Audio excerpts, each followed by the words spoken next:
We're really very pleased to have been given the opportunity to be involved with this very significant conference. We've had as many taken advantage of the resources available on the Caldor Centre website, particularly the complementary protection coverage that they provided to practitioners has been very invaluable to us in our work. It is also my great pleasure today to be chairing the first panel on time in the refugee status determination process. Time and time again, we find ourselves as immigration lawyers, support people and advocates with the unenviable task of explaining to our clients how long a process is likely to take. For instance, in the 2013-14 financial year, we were faced with a cap on the number of protection visas that could be granted. We had to explain to clients that no matter if protection obligations were owed, in that financial year, they could not be granted a protection visa. For the time being, they had to wait. In the end, the High Court found that for our client, Plaintiff S297 of 2013, invalid, and in the end, the High Court ordered that that client be granted a permanent protection visa in a matter of just 7 days. Over the years, it's been not uncommon for clients to have to participate in health and character checks due to delays in the processing of their applications. But delays have not just been limited to the primary stage. The merits review stage has also, clients have faced delays. It's not uncommon for a client to have to reappear before a differently constituted tribunal because the tribunal member that they originally appeared before didn't finish the review before the end of their term on the tribunal and did not get reappointed. Preparation, addressing different issues, different matters which are relevant to that tribunal member. Another daunting hearing is what many clients have had to go through. Perhaps the group that's been subjected to the greatest level of uncertainty in terms of time is the group that's been called the legacy caseload, the group that's arrived between two lines in the sand, the line of 13 August 2012 and the line of 1 January 2014. By virtue of government funding, that group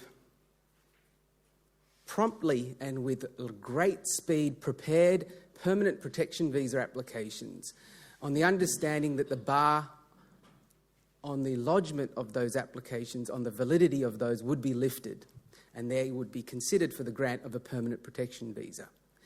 The speed at which those were prepared was then met with a 2-year red light. For 2 years, they were at a red light at an intersection that they couldn't cross. Until 2015, finally, new legislation, they were told their applications would not be considered, those 2013 applications. They must prepare new applications. They'll be invited to apply for temporary protection visas, for safe haven enterprise visas. They generally won't get government funding, and the red light is now well and truly green. We're in very fast mode now. They were to urgently prepare and lodge TPV applications, to participate in interviews, and then have only 7 days generally to provide any post-interview submissions to the delegate assessing their case. If refused at that stage, then they end up at the IAA for a very, very quick ride, as we will shortly hear. The quick ride, once completed, if unsuccessful, will then lead to breaks, because the court process would take 1-2 years, possibly longer, to go through. But then back at the IAA, the speed would be back on, and we'd have to go quickly back through a review process, and then again, we'd go back on the brakes if we were unsuccessful.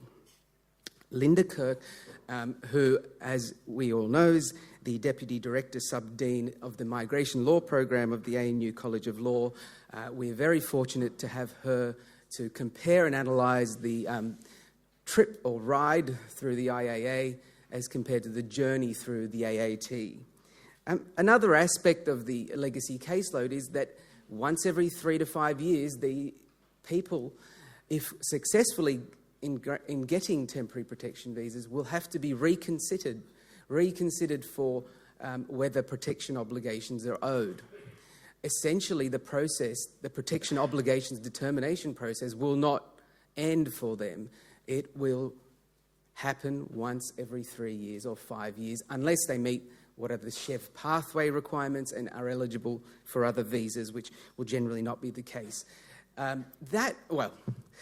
May not be the case. Senior member Bruce Burson of the New Zealand Immigration and Protection Tribunal is our second presentation, is from Senior member Burson. Unfortunately, he was unable to be present today, and we will have a video presentation from him. But his presentation, which will talk about the effect of time on a person's protection claims, fits in well with this 3-year, 5-year cycle that our clients, the legacy caseload, would have to go through. Our final presenters are Professor Richard Bryant and Dr. Belinda Liddell. They have a very interesting presentation.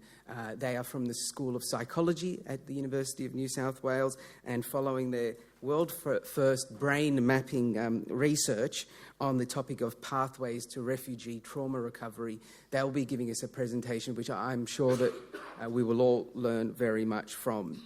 There will be a Q&A session at the end, but I have taken well and truly too much of your time, and so without any further ado, please join me in welcoming Linda Kraft.